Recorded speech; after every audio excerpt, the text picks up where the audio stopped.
Bismillahirrahmanirrahim. This is a review of everything we covered over the last 10 days. These are the fundamentals of classical Arabic. Without these fundamentals, you cannot move on to any other concepts in Arabic, in my opinion. There are three kinds of Arabic. There is colloquial Arabic, also called street Arabic, which has different dialects in different parts of the world, and even different dialects within the same country. There is formal Arabic, also called standard Arabic, and it's also called al-Fusha. Al-Arabiya al-Fusha al-Mu'asira. In English university books, they call it modern standard Arabic. That's what the word for it is, okay? Then there is classical Arabic, the language of the ancient Arabs, Lughat al-Arab, and that's the language of the Quran, of the poets before Islam, of early Islam, etc., okay? And Fusha and classical Arabic have something in common, and what we're going to study in the beginning is what they both have in common, and later on we'll study more specifics about classical Arabic.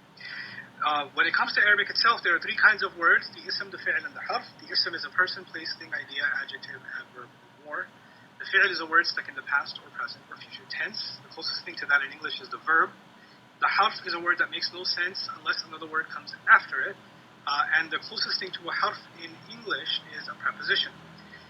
When we study the ism, we realize that the ism is different in English, or in Arabic rather, because you have to understand four properties of it thoroughly. Those four properties are status, number, gender, and type.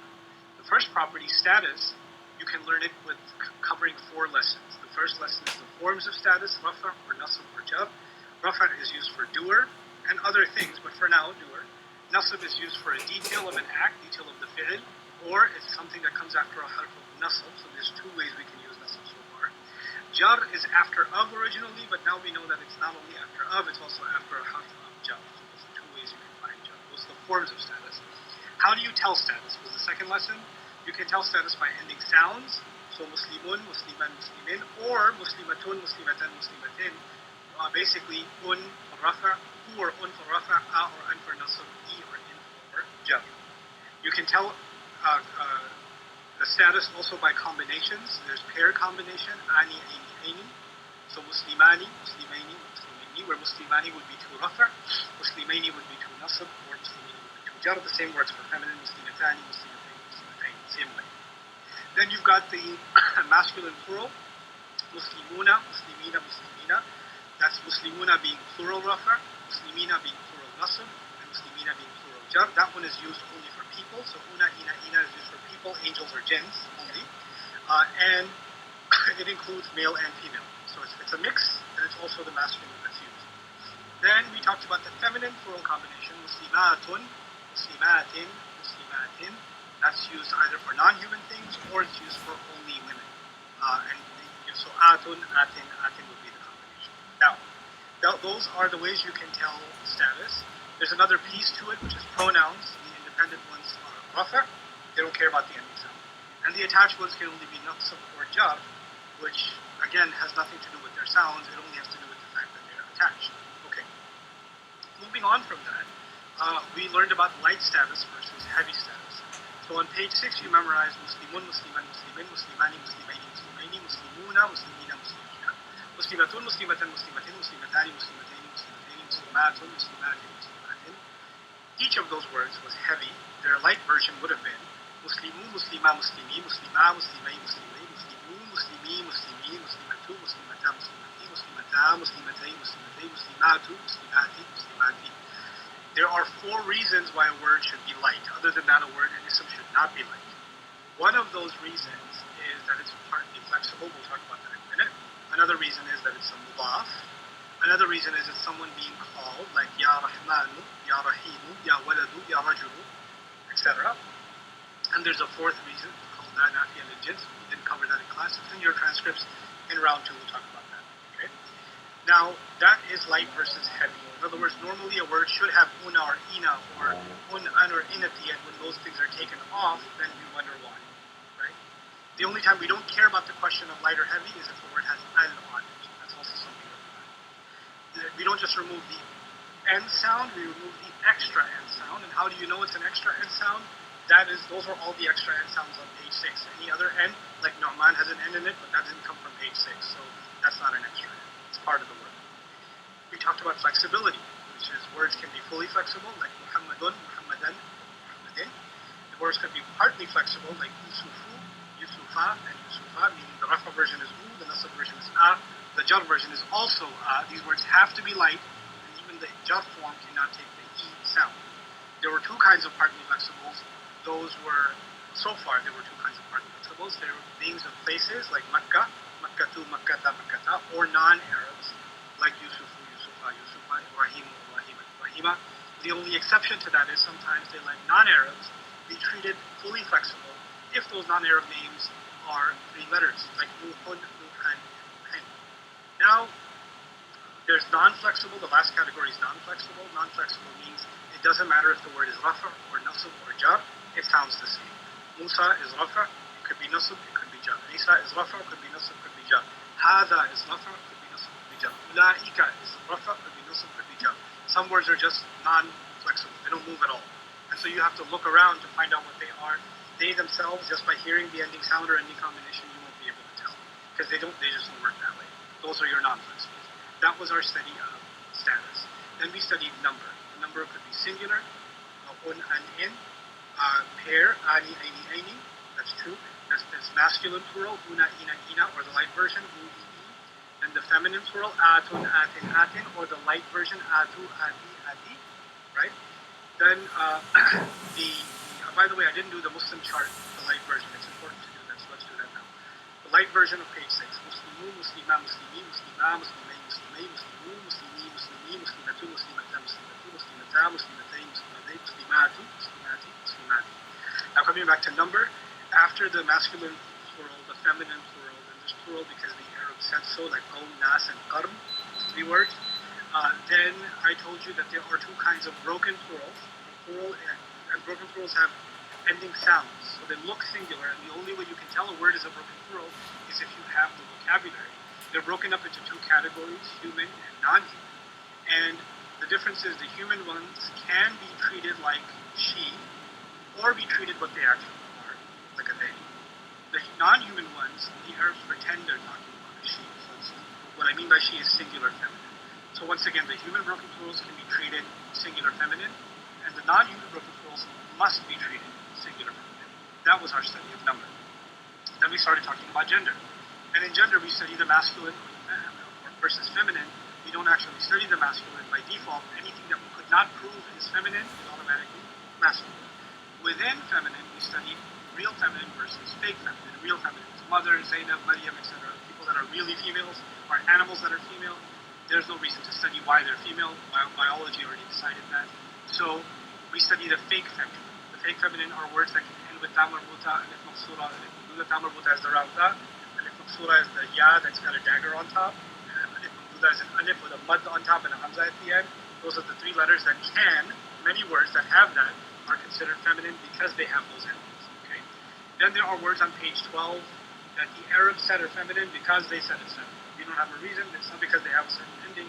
It's just they are what they are. The sky is feminine. The earth is feminine. The wind is feminine. The nafs is feminine. The bucket is feminine of all things. A well is feminine. The sun is feminine. The moon is masculine because it's not on that list.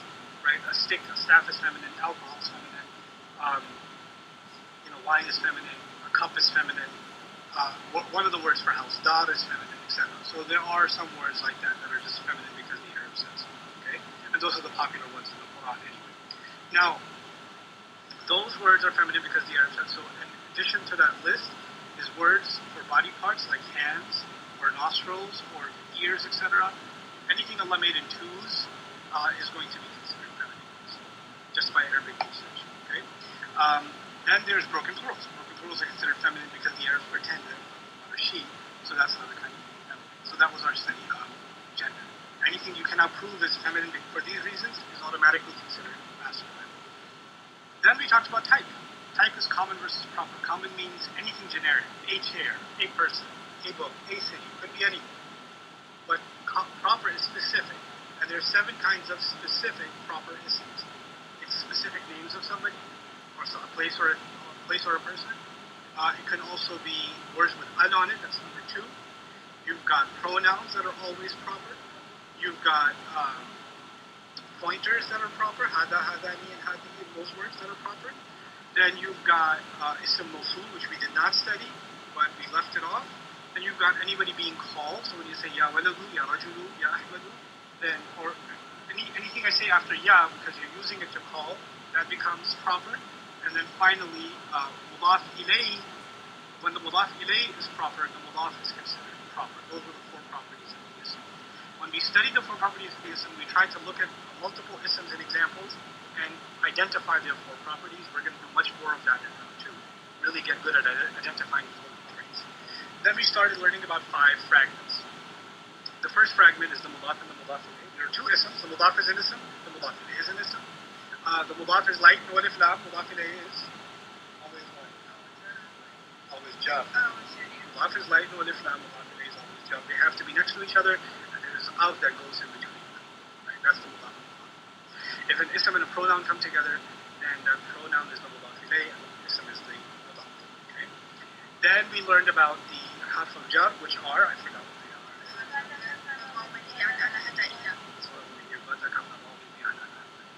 Then there was the harf of nasr, which were, that was a train wreck, and then it came back on track. Inna annaka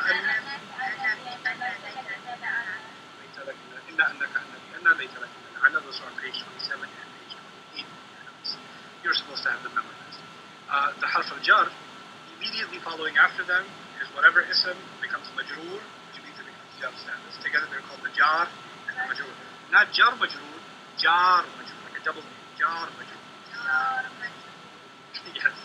And then there's the harf of nasr, and its victim is called the ism of it. So inna and ismu inna, lakinna and ismu lakinna, bi anna and ismu bi anna, like that. Okay? The only difference between the harf of jar and the harf of nasr, other than the fact that the harf of jar makes jar and the harf of nasr makes nasr, is that the harf of nasr can make something nasr far away. So other stuff can come in between, and then the victim can be later. But a harf of jar, the victim has to be right after. Okay, so that was the harf of jar and the harf of nasr, and that's your 3 fragments now: mudaf, mudaf ilay, harf jar, harf nasr. And then the fourth one was nouns and adjectives, mawsuf and sifa. When 4 properties of isms match, all 4, status, number, gender, and type, then the second word becomes a sifa, which means an adjective, a describer of the first word. So, and if you have multiple that match, then there are multiple adjectives, like we did in Alhamdulillahi Rabbil Alameen Ar-Rahman Ar-Rahim Maliki Yawmiddin. We did that entire long exercise, which we will do again, inshallah.